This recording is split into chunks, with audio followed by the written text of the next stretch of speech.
adalah seni. Ketemu kembali dengan saya Dr. Theo. Ini mulai awal tahun baru, jadi selamat tahun baru dulu ya. Jadi saya akan bicara tentang sesuatu yang baru juga. Banyak yang membuat mahasiswa rasa bingung bagaimana menyatakan banyak keterbaruan ya.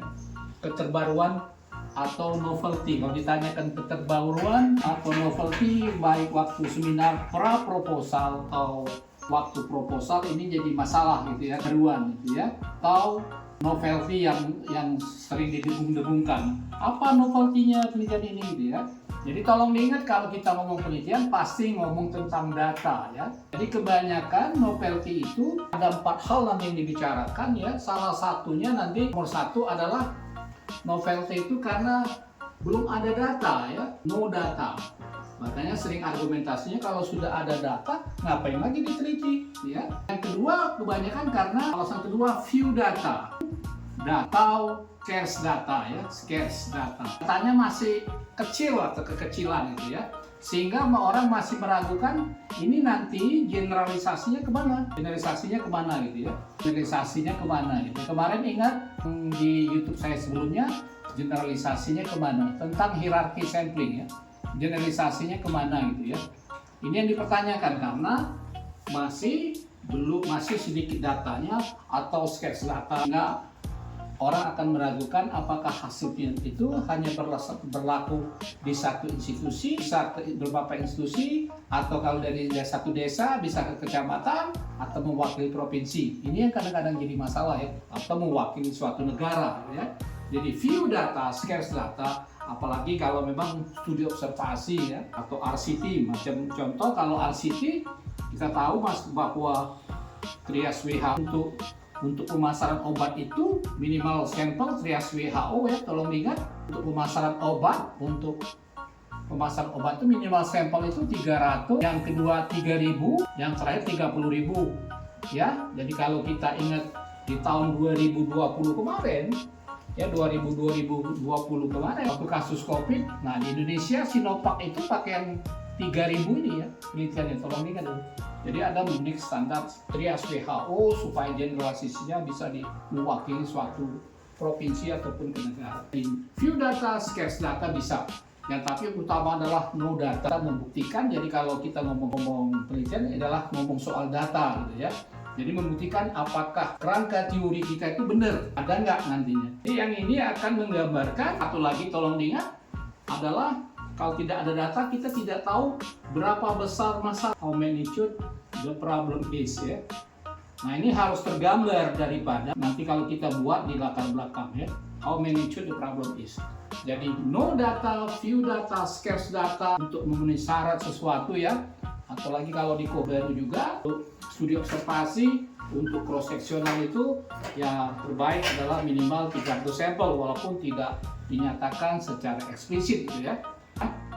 Ini tolong diingat, jadi ini yang kita cari dulu. Jadi kalau kita membaca secara cermat setiap jurnal itu pasti di salah satu paragraf muncullah alasan pentingnya penelitian. Jadi untuk mengetahui how magnitude the problem is ya.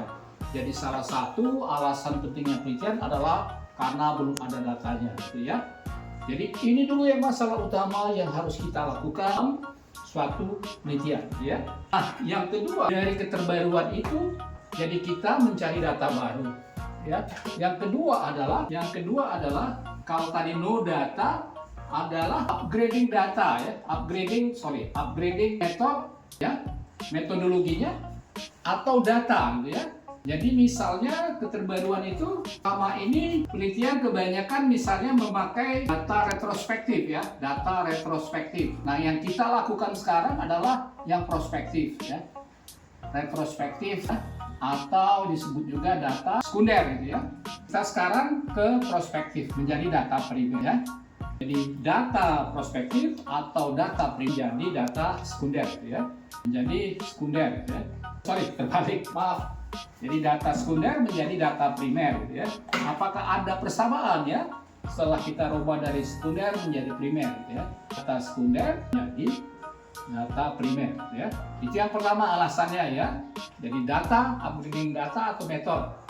Ya, yang kedua misalnya kalau metode bisa yang awal adalah penelitian in vitro ya pada hewan gitu ya, pada penelitian labor gitu ya, dirubah menjadi penelitian in vivo ya, jadi upgrading gitu ya, in vivo ya, misalnya dalam penelitian herbal itu selalu ya peningkatan dari in vitro ke in vivo, nanti bisa saja dari in vivo ke naik lagi ke isolasi gitu ya peningkatannya ya.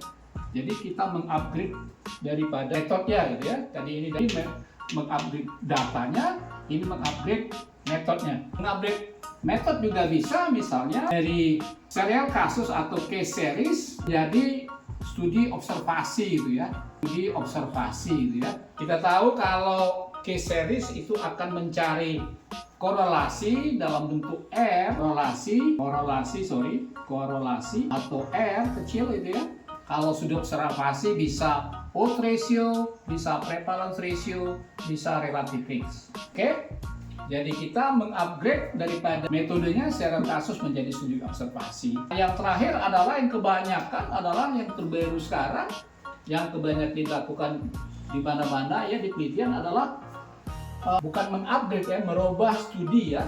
Jadi misalnya penelitiannya dari eksperimental jadi studi observasi gitu ya, studi observasi gitu ya. Misal contoh yang rame ya di rumah sakit eksperimentalnya misalnya judulnya efektivitas vitamin D, pemberian vitamin D3 terhadap dry eye ya, misalnya dry eyes ya. Nah, dirubahlah menjadi observasi, ya menjadi observasi. Ini dry eyes ini dirubah menjadi hubungan efisiensi vitamin D dengan dry eye ya. Jadi bisa kelihatan ya. Jadi merubah metodologinya dari eksperimental ke observasi. Kalau ini menyatakan apakah vitamin D3-nya efektif terhadap dry eye, yang hubungan ini menyatakan nanti apakah kalau kekurangan vitamin D3 itu menyebabkan dry eye.